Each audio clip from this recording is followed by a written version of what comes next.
Appreciate everyone coming today.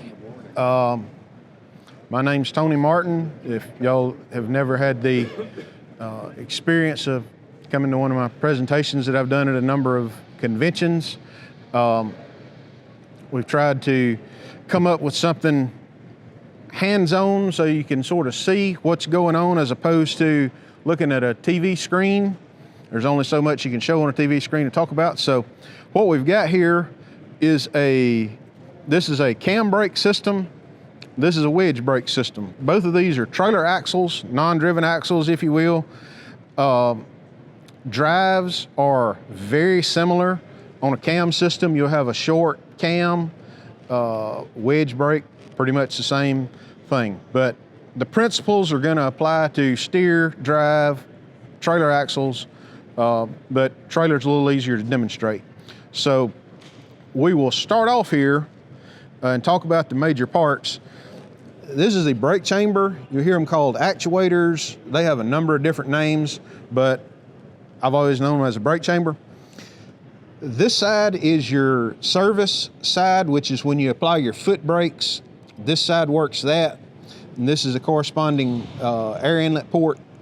This is the parking brake side and the corresponding port to release it. There's a very, very large spring inside here. If you enjoy life and eating and things like that, don't try to take this end apart. That will come off and kill you. These used to be so you could take them apart, and so many people were getting injured. The newer chambers, this is sealed up. But this is known as a piggyback type chamber.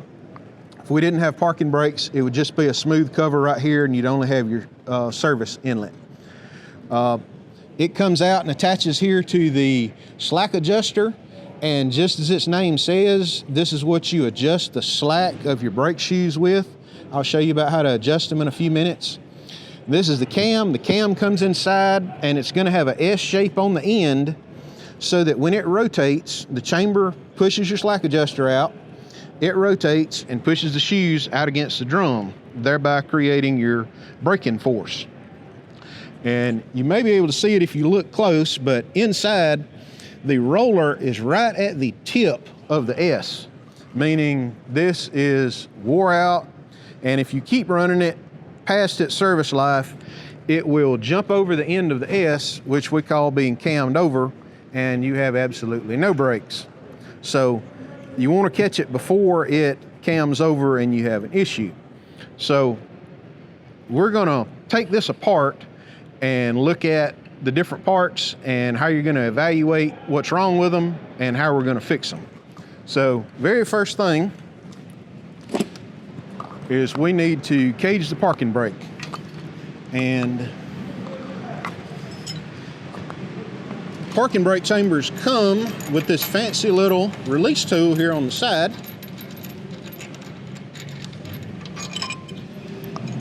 Some of them have fell out over the years, but they're pretty well universal. They're a little T-shaped, and inside this chamber there's going to be a corresponding socket that this goes in. Remove the dust cap. We're going to put some air to it, and the plunger comes out. We stick it in and snug that up. And now the parking brake is caged. So we've got the spring collapsed, and as long as everything's good inside, it can't come apart and kill you now. So we've got this backed off. First thing we need to do, 90% slack adjusters, you use a 9/16 wrench and back off on your adjustment. It's got a little lock that you push in, and depending on which side the cam is on, which side of the truck it's on, how the spider's oriented, sometimes you tighten the bolt to tighten the brakes, sometimes you loosen the bolt to tighten the brakes. Whichever way you start turning it, look at your cam and make sure it's going the direction that you want it to go. So we're going to back off on this.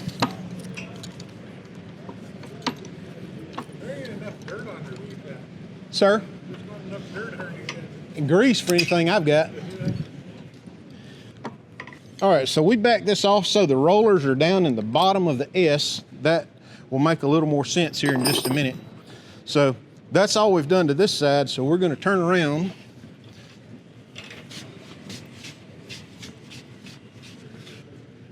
And this particular hub and drum assembly is known as an outboard drum. That means the drum comes over the outside of the hub. To pull this off, all you have to do is take your lugs off your rims, take them out of the way, then your drum is ready to come off. Buds are also made in inboard design. You got to pull the hub. So is a Dayton. We're going to show that in a few minutes. So if my trusty assistant here, Mr. Brown, would like to help me with this. We're going to move this out of the way for just a second. And we've got some shoes that are right down to the rivets. And we got the money's worth out of that. So first thing we need to do is pop the rollers out that roll on the cam so we'll have room to get the spring out. And I should have brought a longer bar, but I didn't think that far in advance. So I've got this little short bar. It'll work. And pull the rollers out. And now we have room to flip the spring out. Now, if you have an older truck or trailer, there's a good chance that you have this style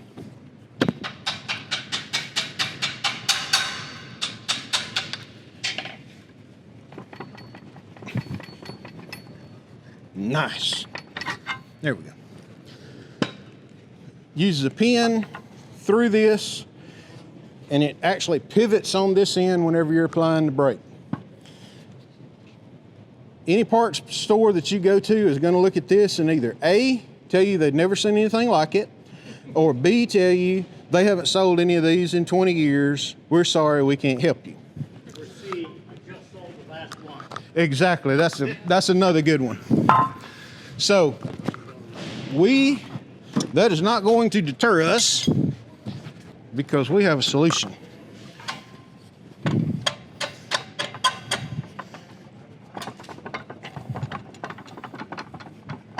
Now, with that out of the way,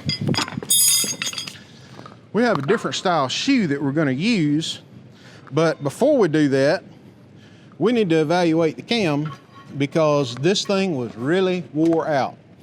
So the cam ideally fits tight in the spider. The piece that goes on your axle that your shoes pivot on and your cam comes through is known as a spider.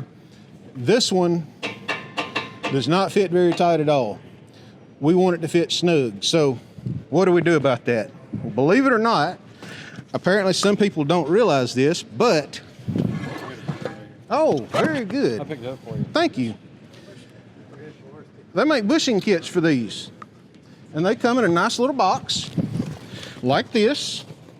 There's a brake kit, and it's got your new bushings and all that type stuff. So everything that is here is renewable and it's made to be changed. So if this end is loose, you pull these 4 bolts out, take this bushing off, you can change it.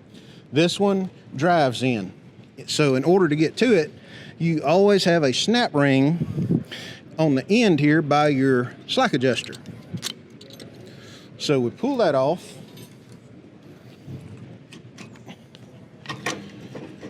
And come out with a cam, and oh my, the engineer was paying attention. He left us enough room to get that out. So, Mr. Brown, your bushing. So, this bushing fits here snug. You have to check your cam. A lot of times if it's just laying in there, it's going to wear on the bottom side. Even though you do have a plastic bushing, it's going to wear on the bottom side. Another little known fact, there's a grease fitting here that occasionally you could even put grease in. Nobody does, but occasionally you could. Might save these things from wearing out. So if your cam is worn, you got to replace it. To know the cam that you have, don't go tell them I've got a 1978 Great Dane reefer. They'll have no clue. You measure the length from head to snap ring groove, diameter at the head, diameter at the slack adjuster end, count the number of splines, and when you look at it, if it makes a backwards S or a correct S, that tells you it's left hand or right hand. With that in mind, there's a chart. You can look at the chart and pick out a cam. You'd be surprised how few cams are actually made. They're just used in a lot of different applications. So this bushing will drive in here, but since we didn't have a lot of slack, we're going to put it on here and try to slip it back in. And that's going to go in like that.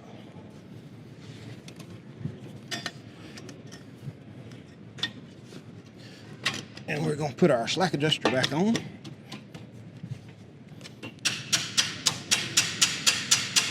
On this particular one, we put a snap ring here and a snap ring on the end. If you're working on a tractor, they're typically on a drive axle, they're typically enclosed. You only have the snap ring on the end. So just look at your cam for snap ring grooves. There's a good chance there may not be a snap ring in the groove that needs to be there. They'll wear, come off, and if you really don't know, you'll put it back together and leave that snap ring off and not realize you did it. So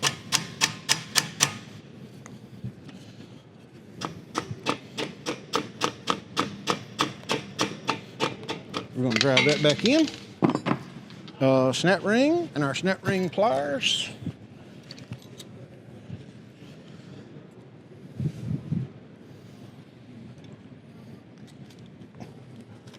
We have that back in place. Now, we had these obsolete shoes with the pins, so what are we going to do about that? Well, believe it or not,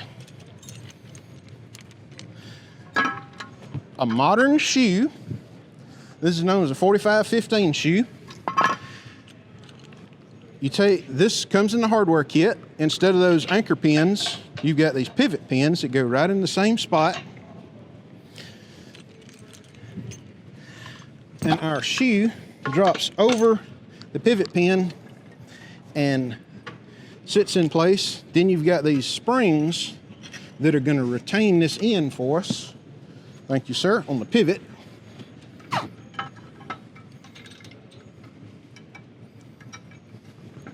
So we put that, we flip it under, and we're going to try to drop some tools. Oh, thank you. I got it. Did I get it? No, just. Of course not. Oh, we're gonna have to rotate the cam. Are we? Yeah. To get it flat. So, since I pulled the cam out and rotated it, if you'll notice there is one spot that is lower than anywhere else on it. So we're going to move the cam around a little bit until we find the lowest spot and throw a tool again. And hopefully that will be enough. Yeah, there we go. All right, so springs hooked. Now our lovely little kit came with new rollers. If you notice, these rollers are textured. Some of the older rollers or cheaper brands are not textured, they're smooth. The issue with that, they will slide on the cam rather than roll whenever it gets under some pressure. This texture forces it to rotate so you don't get a roller worn with a flat spot on it. So now let's put the top one on first. It's got this little spring clip to hold it. We're going to turn that so it goes in. All right, let her down. Spring clips in. Now we're going to do the bottom.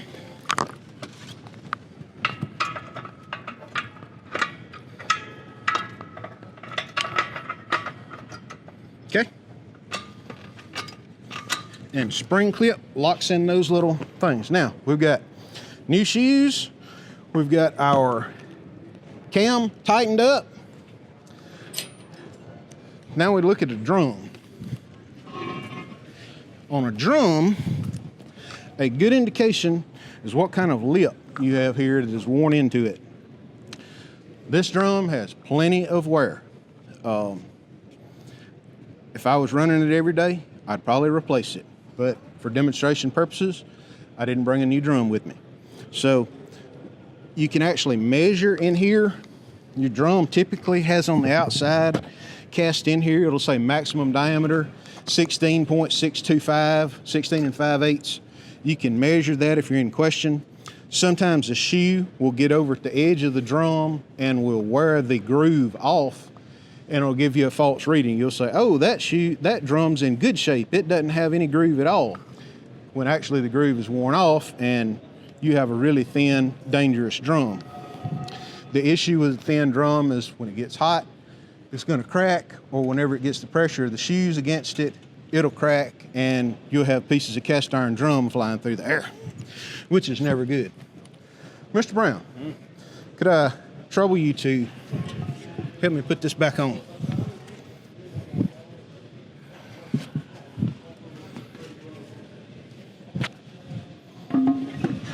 If you don't pinch your fingers doing this, you're doing something wrong, or at least I always seem to pinch mine. I like your highly specialized tool there for lifting the drum. Yes, sir. At home, I typically use these. I sometimes use a dolly, like a hand truck dolly, but since I have a good helper here, that's good enough. So with the drum back on, it's not going to sit flat, so you got to put your inside tire on to make your drum true up and fit flush against the hub. Once you do that, then you tighten your brake back up with your slack adjuster and get it so it's snug. Don't try to break the bolt off, but at the same time get all the slack out.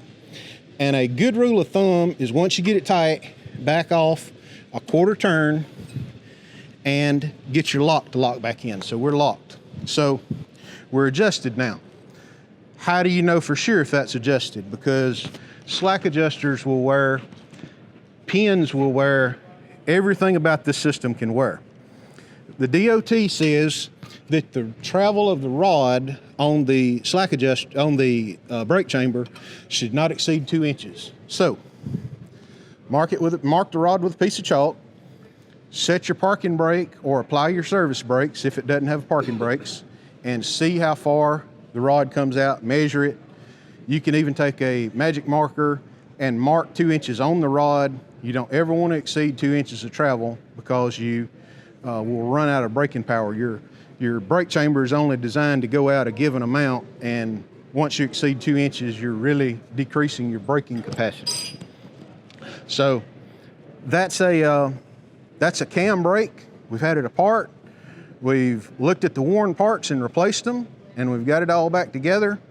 The next thing I do is release the parking brake, take the cage bolt out, put it back in its holder, and we're ready to go. This brake is completely renewed. That was the easy one. So if you don't have an outboard drum, if you have spokes, or if you have an inboard drum, then you have to pull the hub. So to pull the hub,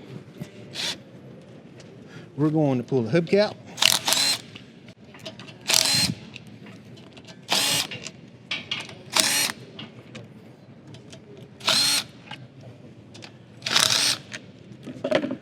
And be forewarned, as soon as the hubcap comes off, oil will go places you never knew it would go before. You will get it on you and never be able to get it off. I probably still smell like gear oil from the last hub I pulled off a month ago. But we pull that off. Please, please, please, whatever you do, do not use a chisel on your axle nuts. This one, believe it or not, oh, no, actually it does not have a chisel mark on it. Shocking. Pretty cherry. That is not a hex, that is an octagon shape. So there's a nice octagon shaped socket. These are not particularly expensive. If you're gonna work on these, go buy yourself a socket. Don't use a chisel. And you'll see more about that in just a second. So the outer nut has got a lock on it. These tabs, one of these tabs will usually be bent over to hold it. These are released, so we're ready to go ahead and break our lock nut loose.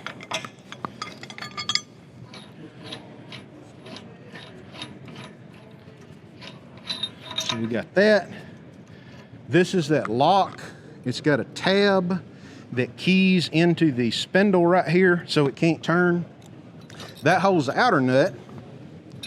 Then we have a lock for the inner nut, and you can see it's got a tab on it as well with a groove, and it's got a little pin sticking out on the inner nut that engages one of the holes in here, and that's how you adjust your bearing and get it to stay in place. So with that out of the way,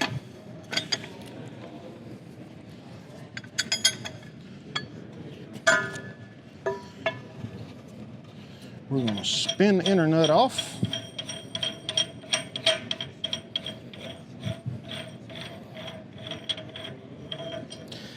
I am going to move my hardware out of the way before I fall on it.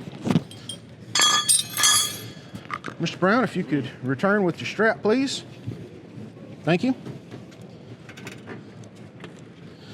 And we're going to shake this loose first, and then we're going to get the outer bearing, and then we're going to set the hub off.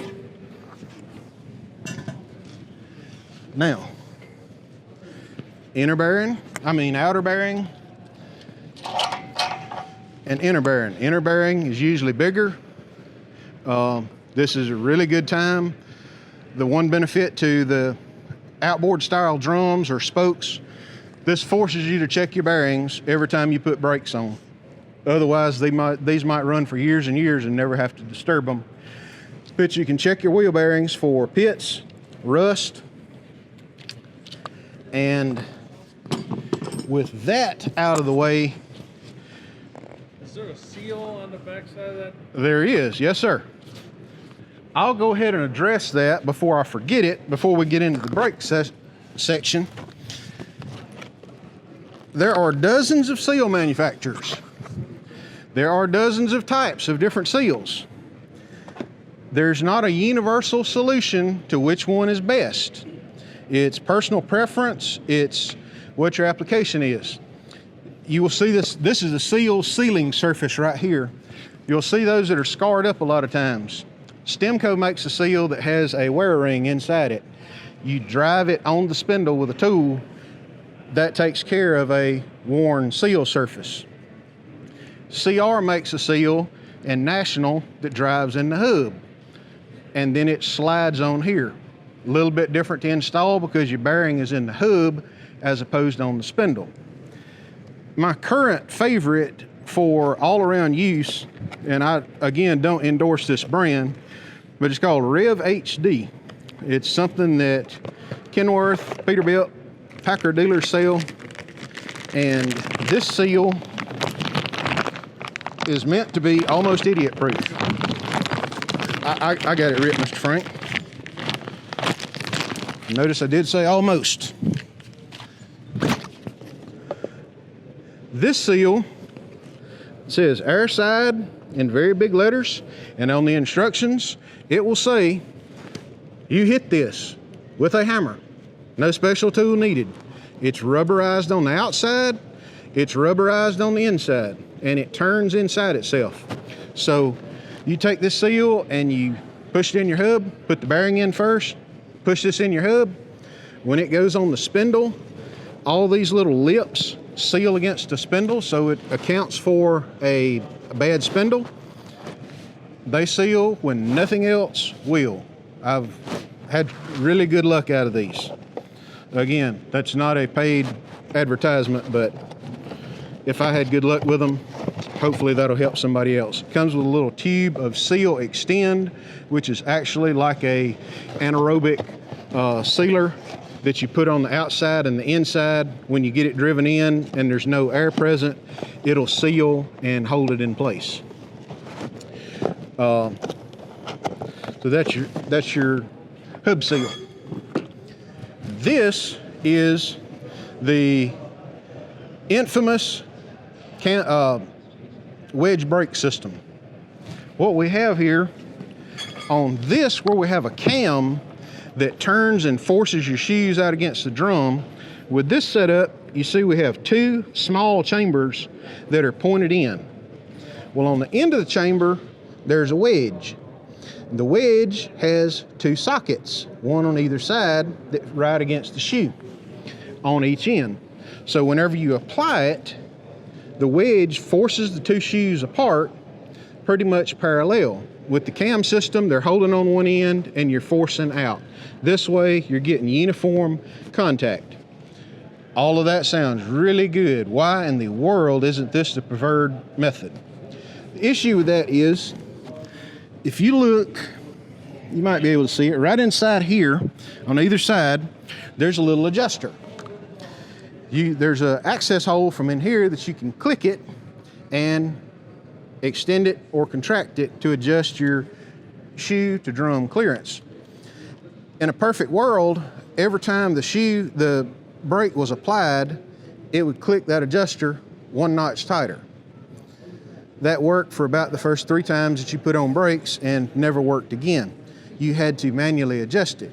So these got the reputation for not stopping at all. If you had wedge brakes, you had no brakes. Well, typically if you had wedge brakes, they probably just needed to be adjusted.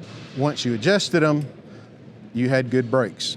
But these chambers, they have a lock nut here that you unlock and you screw this out. You take the cap off, you screw this out so you can replace it. When you screw this out, you can get these wedges apart, and that's how you take everything out. They also have a hardware kit, and you get various combinations of hardware depending on how much you need. There are different kits available, but this one comes with wedge brake lubricant. That was the idea, to try to keep the adjusters working. Good idea, didn't always work. Comes with the sealing washers. It's got some little covers for the springs. I've actually used the springs out of this kit on this setup here because they were rusted off. You got some little clips that retain the springs and hold the shoes true. If you notice, even though they're just sitting on these 2 points right here, there's not much rock in that shoe. It sits pretty tight. So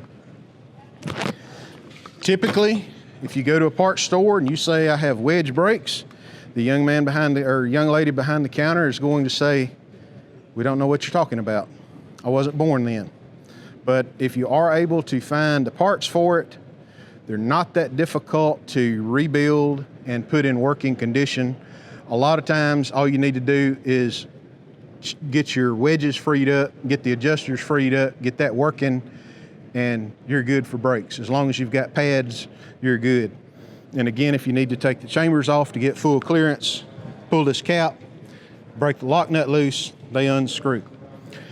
This particular setup is a Bendix. Bendix made a couple of different versions. Rockwell made one. I think Eaton made one. Everybody had their kind of different take on it. A lot of fleets did these and use these because they save weight, they save moving parts, they were easier. And like I say, everything about them seemed to be a plus on paper, but in reality, didn't really work out that good, and they were not many people still have wedge brakes. So if we put our seal in and we put our inner bearing back on. We assumed that it was in good shape and put our inner bearing back on. If we get my assistant, Mr. Brown, here, we're going to lift this hub back up, get it started on the brakes, slide it on. The brakes are going to kind of hold us until we can get our inner bearings started, our outer bearings started. Then we'll put our inner nut. And again, please invest in a socket if you intend to work on one of these. Do not use a pair of channel locks and a chisel, however convenient that may be. Sure you're looking for an 8-sided socket? Absolutely. Octagon. Typically, trailer axles are 8, drive axles and steering axles are 6, but there's always exceptions to the rule. And nowadays, there are also self-adjusting bearings that you don't have to adjust like this. They're just one piece, but that's all modern equipment, and we're talking about antique stuff here. So we're going to tighten this up, and again, get it tight. Make sure you can roll the hub and drop the socket on the floor. Make sure you can roll the hub. Check, we're still tight, and we want to back off a quarter turn. So there we go, a quarter turn. And we're gonna take our lock with the holes in it, line it up, and the hole doesn't line up. Well, genius of engineering, you flip it over and the hole lines up. It's exactly half a hole off. So you can do that to get your adjustment right. Put our metal lock on, put our jam nut on, run that down, and you can tighten this as much as you want to. Please don't use an impact gun on it. And again, I'm going to keep reiterating, don't use a chisel on it. So with that back in place, we're ready to put the hubcap on, provided we can still find enough of the bolts to hold it on.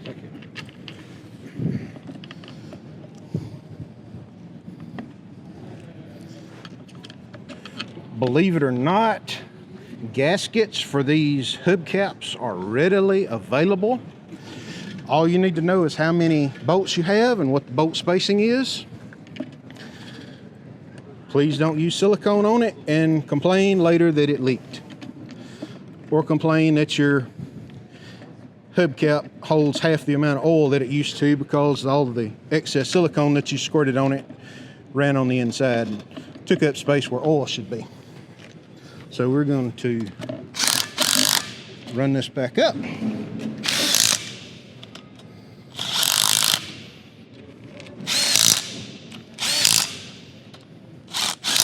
And just like that, we have put a outboard style drum or spoke hub back on, and it's ready to go, and lo and behold, it even rotates. So that is what I have regarding brake assembly, disassembly, identifying the various parts, where the wear points are, what you do when you find wear. So if anyone has any questions. When did they quit with the wedge brakes? Sir. When did they quit? That is kind of a gray area, because I know in the mid 80s they were still making some, and at some point they quietly phased them out. Believe it or not, you still see some on the road today. The military seem to use them longer than anyone else. Of course. Exactly. So they may have kept them much later, but on highway trucks, you really don't see anything beyond the mid 80s that has wedge brakes on it. What was the question? Oh, I'm sorry. When did they phase wedge brakes out? I was going to say a couple of years ago I stopped and I just looked at things, and there was a military trailer being pulled. I got in me there and looked, and it had the wedge brakes on it. Yes, sir. There's an outfit in Memphis, I believe, that still carry parts. A few places around still We have had them. trucks before we would not buy because they had stop master brakes. Yes, sir. We bought them with stop master brakes. There was nothing better if you look past the cost and you done it right Exactly. the first time and put everything new in and use their grease, which looked no more than like a Molly number Exact- 2 chassis. Just like is in that kit, it says wedge brake grease. We loved them after we got used to them and learned about them. But you didn't use used parts. No. And when you've done it new, you started from the ground and you worked up everything new. And I think it was mostly the installers and the mechanics, technicians that didn't know what the hell they were doing. Right. And they didn't take the time. Didn't take the were time. There you go. timely. They were timely to do one of those correctly. Yes, sir. Yes, sir, Mr. I Fuller. work for a local school bus. Our chassis, a particular year or two were forward, they came with wedge brakes. It was mandatory. Throw the drum away, Yes. throw the drum away. You started with new drum, new shoes, and it happened to be a Ford brake kit. Mm-hmm. You cleaned meticulously. You cleaned everything that you were not going to use out of this new kit, and you put every single new part in there. Right. You used their lubricant, So the actuators work and the adjusters work. slow and easy. Oh, the adjusters, they were, is like a little tiny thing in there. And I thought, that's not going to work. But if you did everything like the Ford manual told you to, because we were hauling the most precious commodity in the world. There you go. And if that bus was in an accident, guess who they were coming to look for? Absolutely. With a hatchet. The last one to touch it. If you take it, And you had to have that clean. If there was any question, take it completely off. We Yes. put something brand new on there. But this is the other part. You had to have the technicians, we called them mechanics back then, but you also had to have the wherewithal to spend the money. But if you started just like it was brand new, built from the factory, they would wear the brake shoes, the brake line is completely out. The- You never had to adjust. And what they're saying about expense, They would stop like crazy. this cam kit for a cam is $15. Yeah. This rebuild kit for a wedge brake right here, I paid $175 for it. So, well, that's the thing. I hunted for about a week and a half before I found it. And with the part number, because I had the part number, and this was listed under a different number. And I took a chance that I think it's going to cross over, and it did, luckily. But yes, there is a significant amount of difference in the cost. Another thing that's not an optical illusion, but this drum for the cam brakes is 16-inch diameter. This drum for wedge brakes is 15-inch diameter. So if you think you've got a really good deal on some brake drums and they won't fit your truck, you bought some wedge brake drums and you're trying to put them on a cam brake system. I got a question. Yes, sir. Question and a comment. I think that could still be done cheaper than a full replacement of cams and adjusters if you had to replace it. Oh, if you had to replace everything, you're probably right. But could you turn it around and show us how to adjust it, please? Sort of, because I don't think yeah, I believe you can. There's, again, I didn't bring my adjusting wrench, but there's a little flat bar it's kind of like a screwdriver. One end's got a bit of a sharper point and the other end is a little flatter. And that's meant to go right in here, and there's a serrated head on that adjuster, and you catch the serration against the drum and you click it, You can feel it click whenever you go one at a time, and you extend it out until you get your contact, and then you back it back off to get your clearance. And sometimes you have to turn the bar, depending on what you got in the way, suspension-wise, to be able to get it backed all the way out like you need to. The way we did it, Eric, we'd tighten them up, then we'd have somebody sit in the truck and hit the brake a couple of times and recenter everything. Right. Because you didn't want to go too far, because trying to back it off was a job itself. But we use the regular brake spoons like you would on an old car or truck. Same thing. If you're desperate, a screwdriver would work. You might have to heat it and bend the end so you can get it to click that adjuster, but yes. Why did some of them have 2 chambers and some of them didn't? If it's a wedge brake system, it had to have 2 because each end has to go out equally. They have 2 chambers. If you have On a a steer? Yeah, on a steer. My 4-wheel drive International's got one. And Oh, it's an International. it's a steer. They probably made that special one for that particular truck. 1 year only. Yes. What about the caging brakes? Yes, sir. Do you always have to have air to cage a brake? You do not, That's what as long as you got some muscle. You can take a long socket. This is intended to be long enough to go all the way in and engage in that socket inside. And you have enough to start your nut and get it going. But you need to wind it out about this far to completely cage that brake. So this is it's a heavy thread that's called an Acme thread that's heavier than a normal coarse thread for that reason. So you can put a lot of force on it in collapsing that spring if you need to do it manually. If you don't have air on your truck but you have an air compressor, it's much simpler to just put a fitting straight in the chamber and release each chamber at a time. Even if the hoses are rotten or whatever, you can just do each chamber at a time.